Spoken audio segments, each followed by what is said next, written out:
Hello and welcome back to Multimodal. I'm your host, NDP Future. This is a podcast about GPT-3, multimodal AI, OpenAI, which is a company that makes all these awesome AI models. If you've been following my podcast, my newsletter, on Twitter, my YouTube, you know I'm everywhere. But if you've been following those things, you know lately I've been heavily focused on GPT-X, DALL-E, and our multimodal future. This is a series I've been working on. It's about 19 videos. I spent 4 months working on it. I've been focused on releasing those as well as all the other parts of that rollout, whether it's newsletter pieces, art pieces, tweets, whatever. You know that I've been busy with that. But today I wanted to take a break because I'm really excited. We have a guest here who's a close personal friend of mine. We used to be coworkers, and I wanted to have him on because he is a technologist. He's very progressive, not just socially, but in other areas as well. Technologically, he's big on the environment. He's a good guy, and he is running for office. He's running as the NDP candidate for the riding of York Centre. If you don't know, me and him are based in the Greater Toronto area in Canada. I have him on to just chat about what is it like for him? Why is it important for technologists to run for office? I wanted to chat with him about housing. This is an issue that I've talked about before on the podcast, which I'm really passionate about. His name is Kemal Ahmed, and I'm gonna go over to him in just a sec. But I do want to underscore again, he's very talented web developer, entrepreneur. Accessibility is something he really cares about. He went to McMaster University. He's mentored people who want to get into tech or into startups, those kinds of things, people younger than us. And finally, I know him up close and personal, like in a real way. And so I also know all the little things he does because he actually really cares about the environment. He really lives his truth. He's not just somebody who does it just for the appearance of it. And maybe I'm hyping him up a little bit too much, but anyways, I had a few questions. And Kemal, thank you so much for being here. Why don't you go ahead and introduce yourself? Thank you so much. Yeah, my name's Kemal. You had an amazing intro there that covers a lot of things. It covers, I've been using software to solve problems. That's why I started getting into tech. I mean, I'm the type of person who I was taking apart VCRs and stuff when I was 2 years old. So I guess, I've always been in the technology space. And so it was very natural when I went to university to do software engineering. And it's such a great, amazing tool to solve problems. And one problem that I really was attracted to for the part of my career when I was working with Bax was accessibility, as he said. And because I am disabled, I have my own disability, I have ADD, and so I empathize with other people with disabilities. And so when I'm helping people, I feel good about it. I like to do it, and it's something that I am personally vested in. So when I started getting into politics, it was a natural thing to say, well, okay, I can help people with disabilities as well as, some of the more important problems that we're facing right now. Or when I got into things, it was the environment was basically humans' hardest problem to face. So that is something which I think, I try and embody. Like I see something that's wrong in my behavior, and then I say, well, let's work to fix that. Even though, our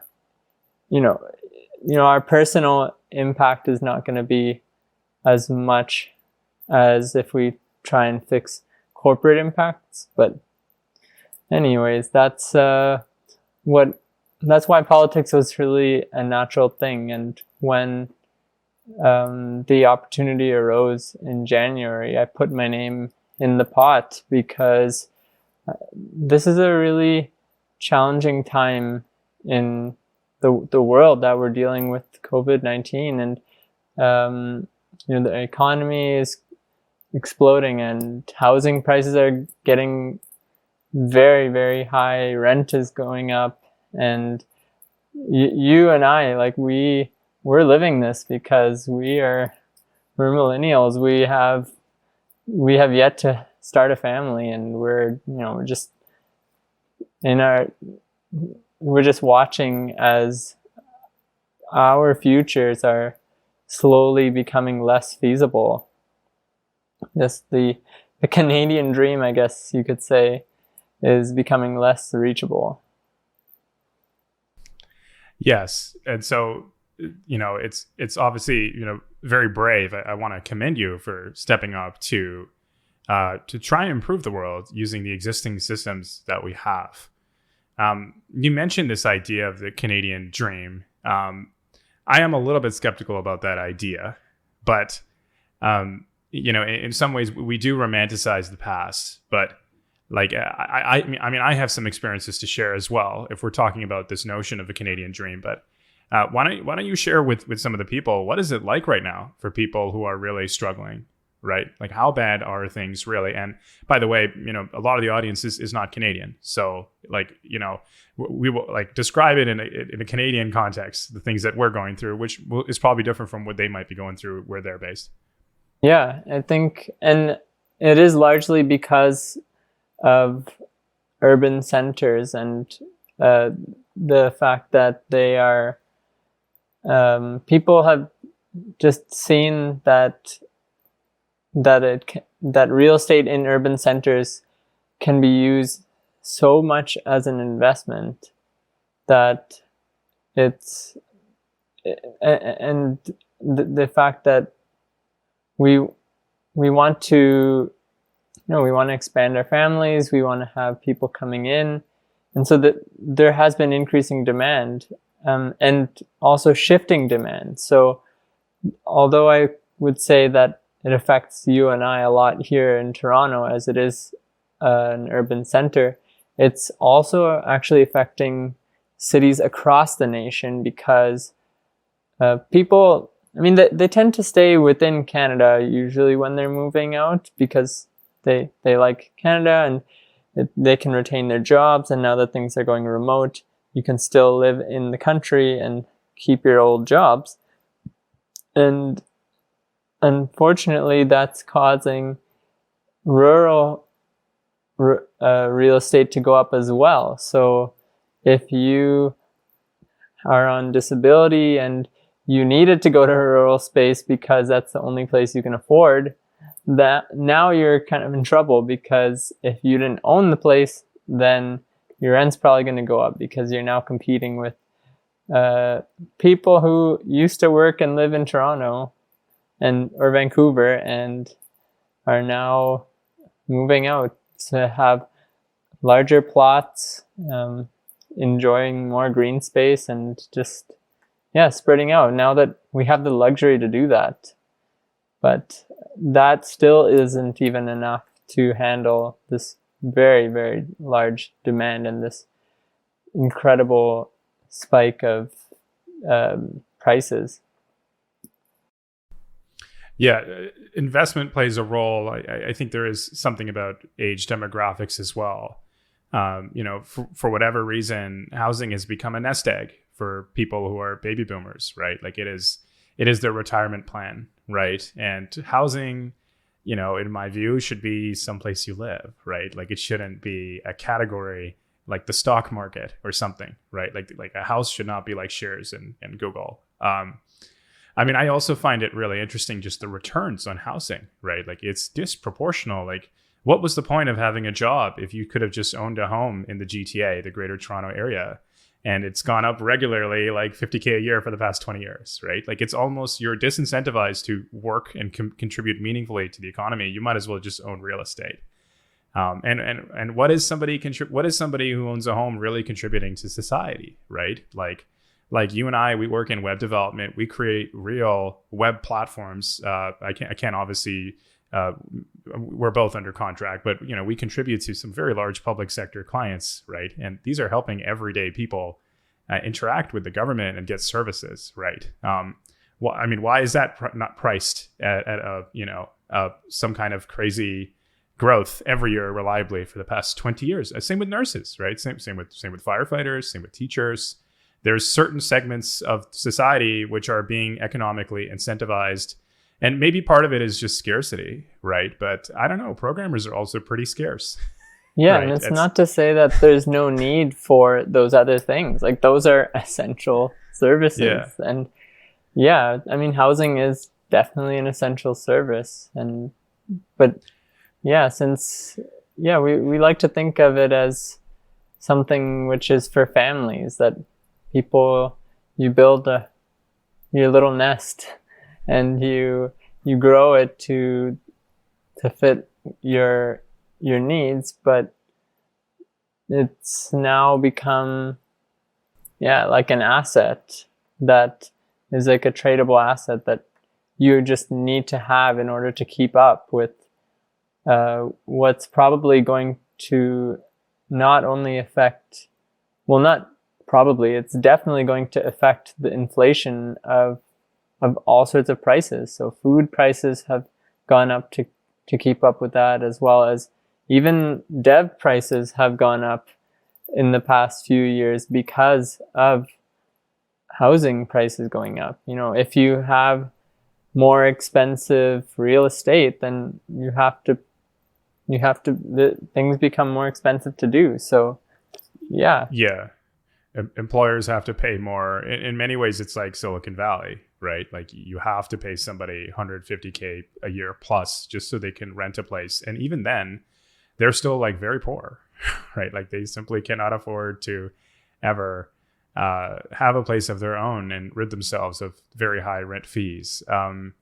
I wanted to, so for a lot of people who are older, I've had conversations with people who are maybe Gen X and usually boomers, and they are so surprised how hard it is as a millennial. Like we're doing okay, just based on the industry we're in and our skills and all these other factors. But I was at a dinner 2 weeks ago, and I'm not kidding you. These people are in a different income bracket, and their lives, I feel so bad for them. Like they told me plainly, to my face, we had to leave the Greater Toronto area.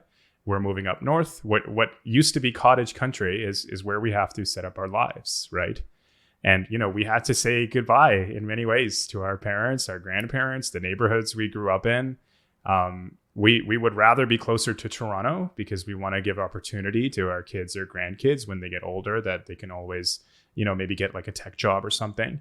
And on top of that, they don't have reliable income either. Like a lot of these jobs are either freelance or sort of part-time oriented, and even just to save up and get the money together for a mortgage is really hard. And by the way, these were not like the bottom of the barrel people I went to high school with. I know that's not a politically correct thing. This is not nice to judge people like that. These were just normal people our age, right? And like times are just so bad. And I think what I find so shocking about it is how little regard there is for this class of people, right? Like they are just so ignored. People our age, like it's unbelievable, right? Mm-hmm. It's actually so important in my writing, actually, because like as you said, people are getting split up, and we have a large part of the writing that's very religious. And if you look back in previous days, you would typically move to a place that's close to your place of worship, like whether it's a church or a mosque or a synagogue. And the reason being that on days of Sabbath or certain days where you're supposed to rest, it's very easy to get to those places by walking. And you build a community there. You're part of the community. And in this writing, we have a lot of those. They're very strong. And because of these increasing prices, it's causing these communities to either be broken apart, or people are having to stay anyways despite them not being able to afford it, just because otherwise they have to leave their communities. So, and that is just something that is in our writing. Like right very close to me. So for me to see that here, I can't imagine how that is in other ridings which may have even more inflation than this one, because it's not actually in the downtown core. I mean, it's not, we've got about 4 subway stations, I guess, so it's not too bad, but it's not experiencing the biggest amount of inflation. I see. Yeah, definitely the economics, and like if you just do the basic situational math, that's where I have a real problem, is who in the government is actually doing the situational math for millennials, and when are they going to raise the alarm that we've created too much of a society that is screwing over people at a certain age off the jump. Like, and just to give the podcast listeners some reference, I just paid off my student loans last year, right? Last year, I paid off my student loans. And like for years, I was dealing with that burden, right? I'm able to admit that it set me back, right? Like, and by the way, like I say this publicly, I don't think my education was worth at all what I paid, right? I don't think so. That's my opinion, right? There's other things too, like the cost of everything is going up, housing is going up, and rent every year, no matter what, they're increasing at. There's many condos in Toronto which do not even have rent control, right? The older ones do, but the newer ones do not have rent control. They can price that up as much as they want, right? There's other things too. Like in my previous podcast, I talked about even just phones, like how expensive a phone is nowadays. It's like $1,000. You need to get a new one every 2 years because they stop updating the software. They don't even include the adapter, right?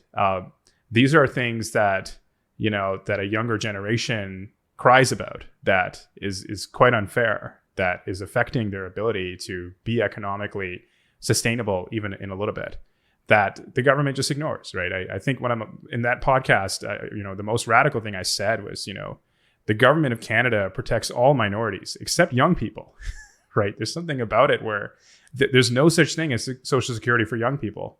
And I think my problem is, it's a society used to be about creating something so that young people can be successful, right? You want to create a society where no matter their background, their ability, no matter where they, what language they speak, whatever subjects they were good at, bad at school, that they should be able to succeed, right? And somewhere we lost the script where anyone below a certain age, you are on your own. You're on your own. You'll figure it out. You have your youth, pat you on the back. Good luck to you. Yeah, people used to peak at like 25 or 26, I mean, and maybe we're talking Victorian era or whatever, but still, society used to be architected so that you could stand a chance, right? And somewhere along the lines, we've lost the script. These social systems are not helping people the ways they could. And I also think there has been some priority shift amongst the base. I think in many ways, this boomer base is quite toxic. I do not feel they have a regard for young people. If they did, we'd have better systems that reflect it. They have architected a system which is not designed to help younger people succeed. In fact, they've taken away many of those privileges. And I mean, for us, it's almost too late, right? Like we are rapidly approaching our 30s. But I mean, the exciting thing about you being in office is it's still not too late for people younger than us, right? There will be new people walking through that door. Very quickly, I wanted to just transition to GPT-3 and AI. I'm sure my audience is wondering, what are your thoughts on GPT-3? How are you finding it? What about AI in general? Does it excite you? Do you see some potential that AI could be used in government, obviously in very safe, controlled ways that isn't biased? Talk about that a little bit. Yeah, it's very exciting because, I mean, well, the fact that it's able to use so much data to create something that's very human-like, it's amazing, and it's great because, like, there's a lot of times where you may just not have the time to contextualize data or responses or even certain messaging that you have to do to certain constituents, maybe even making sure that if you are translating that it's appropriate, and even just outside of politics, just being able to enjoy stories and art and entertainment that it could be generated from that. Although I think currently it is a bit tricky that it's limited in terms of input.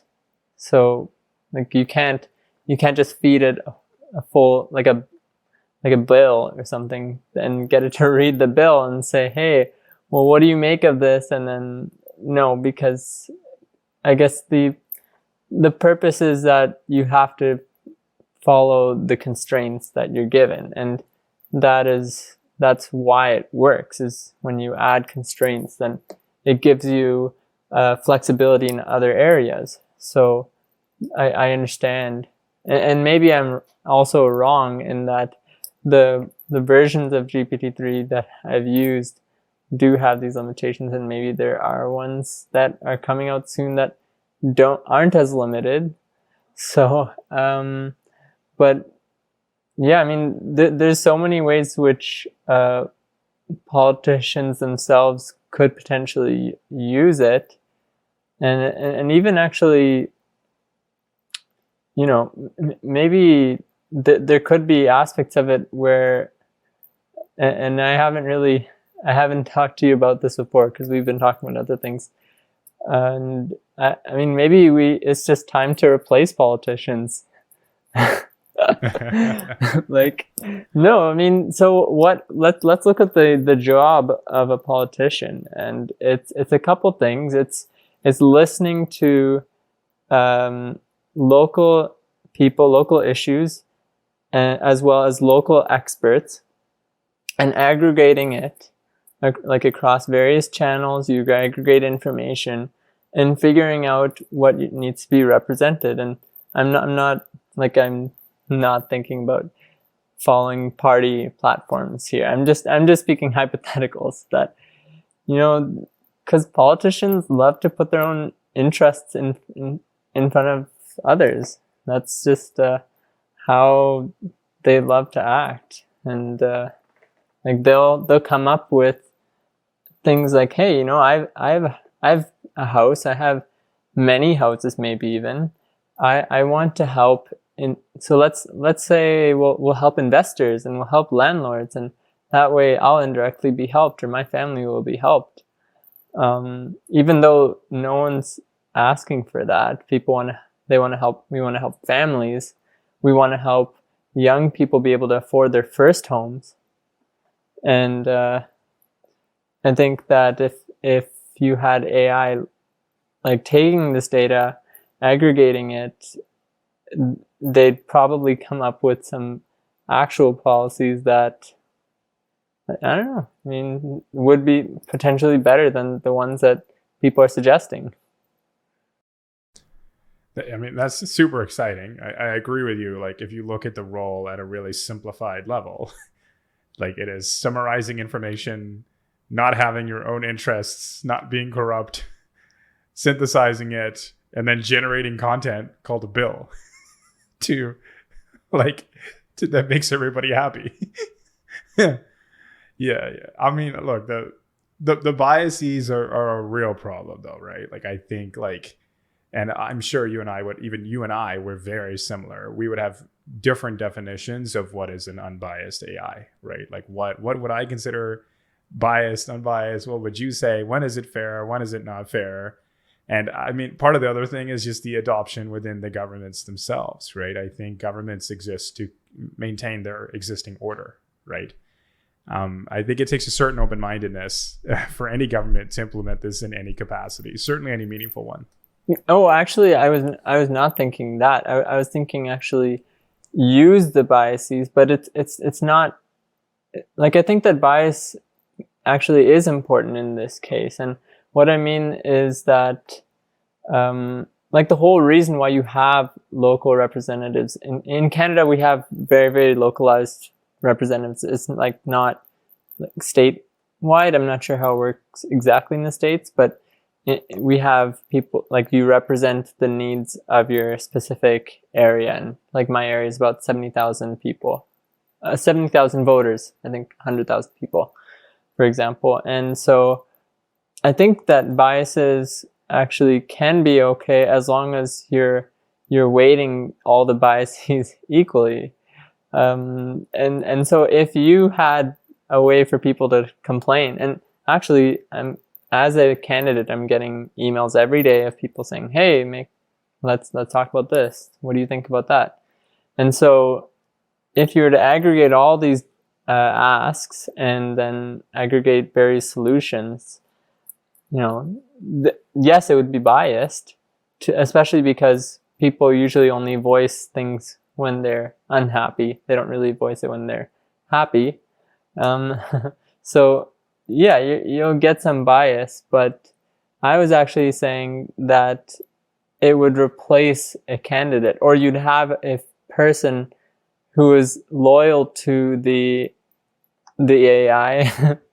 That's a weird way of putting it, but basically somebody who is there just because people have to be representing the position. Like there's no law that allows a computer to be the member of parliament, but if you had right, but if you had somebody who was willing to be loyal to the output, then it is technically possible to have that, like a real true figurehead. Like a real true figurehead. Yeah. That's an interesting scenario. Yeah, thank you for the nuance is important. Like I agree with you. Like all data sets have biases, right? I agree with you on that. Very quickly, so just I wanted to mention, so I believe Kemal's campaign, which I've also been helping with, is the first political campaign to use GPT-3. We used it to write some press releases. I believe we're the first. I could be wrong, but there's a little bit of a tidbit and a little piece of history there, if anybody's wondering. And one of the things Kemal and I learned is to get more in the habit of using GPT-3. I know that's like a crazy endorsement, but like, we would have been brainstorming. We would have thought, how about this? How about that? What sounds better? And then we'd be like, oh, let's just ask GPT-3. And we'd have an answer in like 5 minutes. But the important thing is to be in the habit of doing that, right? Like you need to be in the habit of this tool is available to you. You just need to remember to use it and check with it. Sometimes you should check with it first before you try to, exhaust your own mental energy. Yeah, we actually had it generate the idea for an event because we are really focusing on housing, and basically came up with the idea of doing a candlelit vigil for the death of affordable housing. And I think that it's a really catchy and entertaining idea for a very serious topic.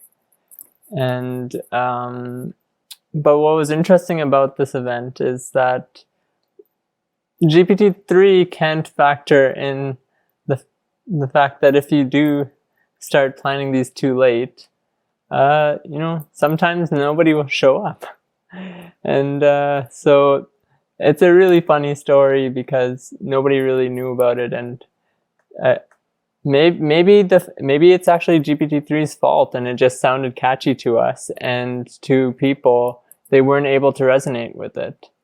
And I think that's just one of the interesting parts about being a pioneer in this space, is that you can make mistakes and you don't know where the mistakes lie, whether it's in your own fault or in listening too closely, but that's just part of the process, I think.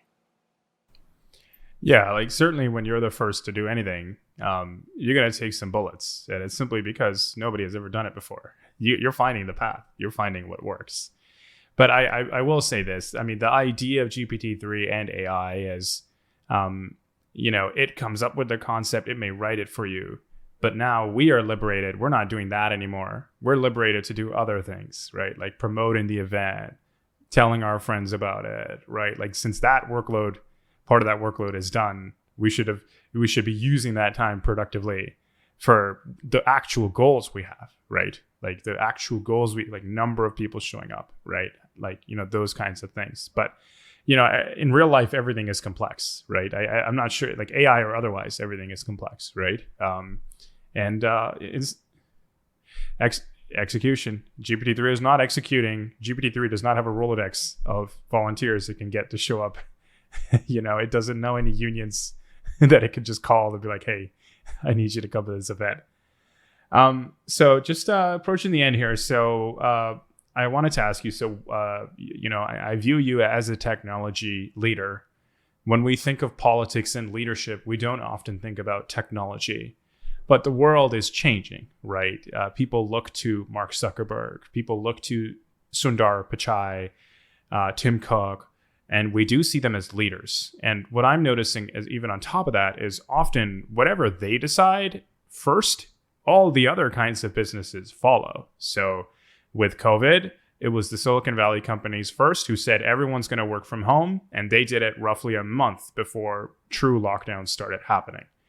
Right. And then once they did that, and then they have always been leading the way. They've been saying, listen, you're not coming back until the fall. And even then we'll see. Right. And so people are looking to tech leadership for leadership. And so as a technology leader, I've seen you, take the mantles on various things you were driving in the workplace. Like, why do you think it's important for technologists to be in office? And why do you think it's important for technologists to run for office, right? Like, there's probably somebody listening. They might not have thought about it before, but as a technologist, why do you think they should also consider doing it just like you are? We look at our lives, and I think that when we were younger, our lives were primarily driven by probably more so by government than it is now. I think that the internet has really, really empowered technology companies to be able to govern our lives in ways which we never thought possible. And yeah, we do have, sometimes we think we have choices to disconnect, and sometimes we don't. I mean, in the pandemic, like if you can't go to the grocery store because you're sick, then, I mean, you used to be able to call a pizza place or something, and now you have to use Instacart and stuff, right? So it's technology is becoming intertwined with our lives, and we need to have people who actually understand technology writing the bills and bringing up perspectives, because oftentimes politicians, well, it's not their job to fully, I mean, it is their job to fully understand the technology, but they just don't often have the expertise to understand what's possible and what certain restrictions can, what stress certain restrictions can put on technology, like making sure sometimes that technology is not too constrained, like that it's still open for freedom of speech and how, but then also on the other hand, making sure it's not too like open, as like there's a very fine balance. And we are, as technologists, we understand it. We're fanatics. We love reading into it, and that's kind of what we like to do, what we like to read, what we like to watch. And so there's certain things that they often just don't think of. So, like for example, if you were to, I'm going to give you an example of somebody who's of a type of space which is not tech, to show you how there's certain things that you just may not have thought of. So in the disability space and accessibility, you may not, most people, when they email me to say, hey, Kemal, let's do like an interview to find out more on your policy platforms and stuff. Like most of them, I have to ask them to turn on closed captions.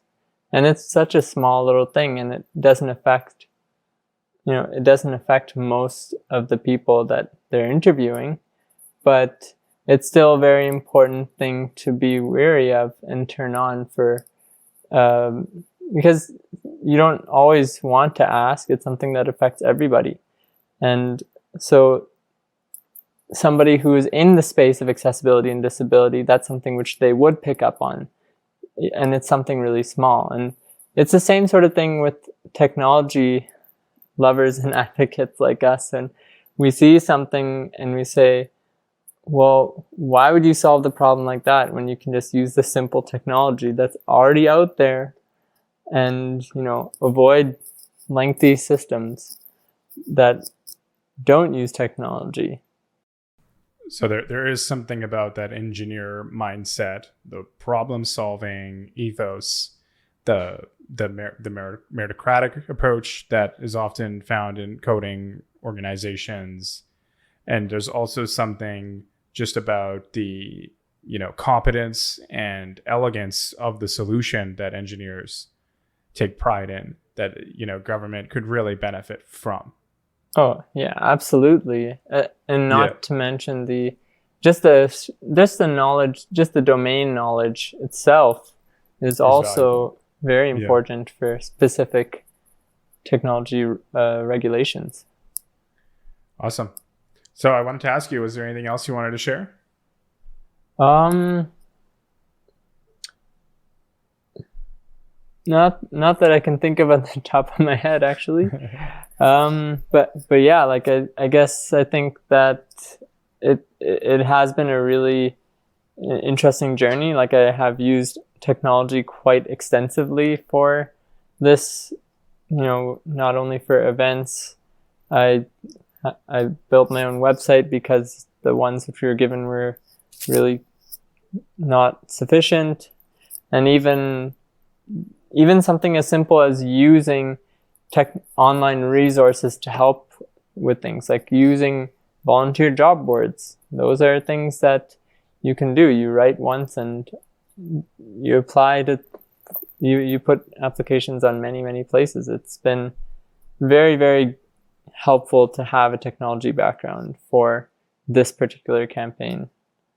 But yeah, it's been interesting.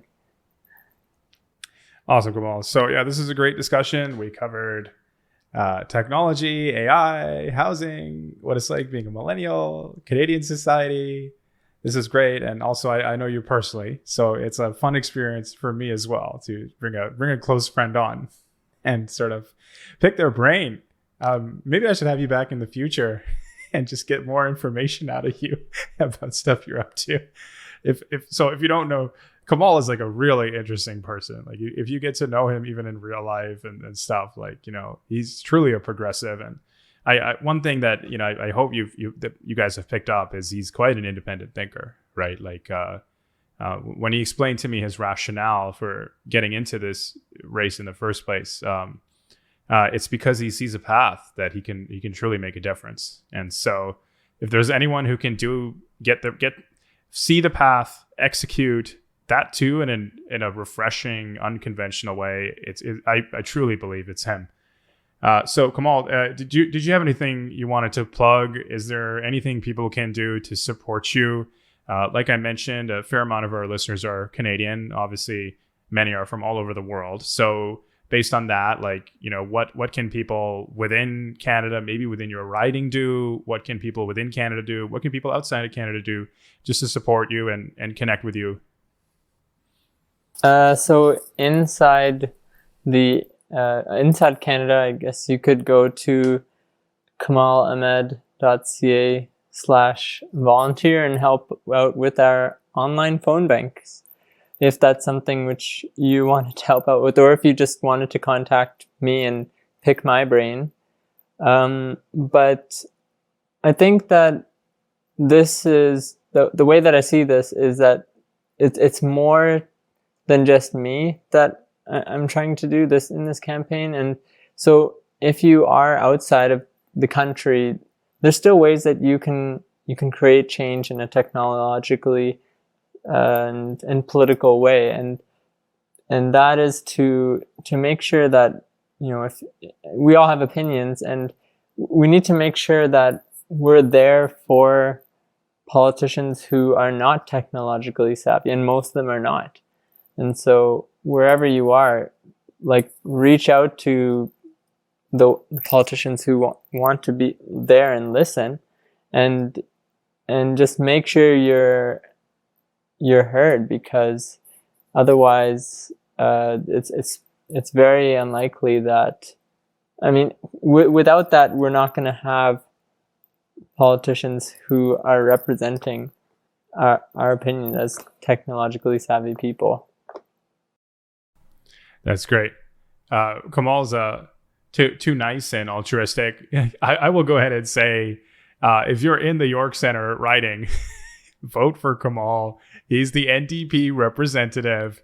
And obviously, we didn't get into the nitty gritty of the platform, but the NDP has incredible stuff planned. And, this election is really important, right? Like, it is so critical. The things that we want, they are on the table, right? The stakes are high, and what we want is on the table. And, as a millennial, it is very heavy. It's even as a techie, I think NDP is very much in our interests. That's my opinion, obviously. I encourage you, connect with Kemal. I'm going to include the different social media links to his campaign, get to know the platform, what are they offering, and get to know him as a person as well. And of course, the phone bank that Kemal mentioned, that can be done virtually. So you can be anywhere in the country and volunteer and help. And Kemal is just an awesome guy to know, even in the tech community. We didn't talk about his startup, but he's playing many games of chess, like 5D chess going on like all the time. And so he's just a smart guy to know overall. Interesting. I like to...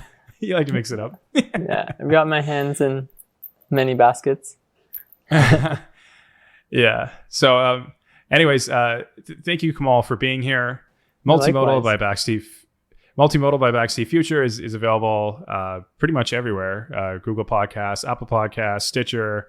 I use Pocket Cast. You can find it on there. You can find me on Twitter, embarrassing myself, writing crazy, creative, fun, provocative tweets at BAKZTFuture. You can follow along with my newsletter, where I share just behind the scenes stuff, interesting stuff I'm thinking about, stuff that I don't even talk about on the podcast, because some things are better in the written form. That can be found at bakztfuture.substack.com. And of course, you probably know me first and foremost from my YouTube channel, youtube.com/bakztfuture.